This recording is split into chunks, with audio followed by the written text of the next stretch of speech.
I'll tell you that, we have a lot of different scenarios where like maybe we move some services out to right, from on-prem to SaaS, right?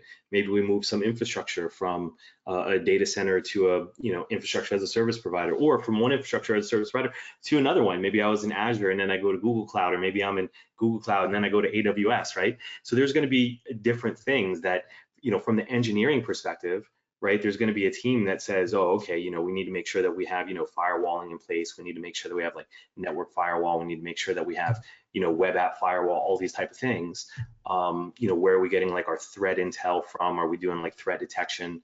Those are things that the MSSP or the MDR, like they're not going to know that, right? So like if you're managing my SIM, right, or my security analytics system, and I move two of my apps from AWS to Azure, but I don't feed the Azure logs in, they don't know, right? So we have to tell them, oh, hey, by the way, these are major changes we have going on. This is a new environment that we're building out. This is what we're doing.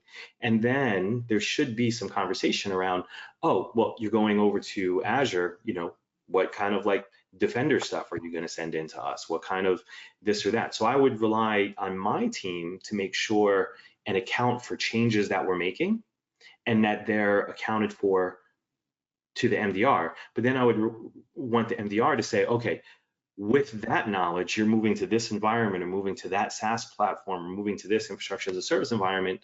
These are the things that we think that we're going to need in order to provide you the best service and have total visibility and all of that kind of stuff, right? And then maybe even the next step, if they're doing any kind of like, remediation help for you, what kind of recommendations they might have in place for, APIs or hooks that you might have or want to have set up in order for those capabilities to exist.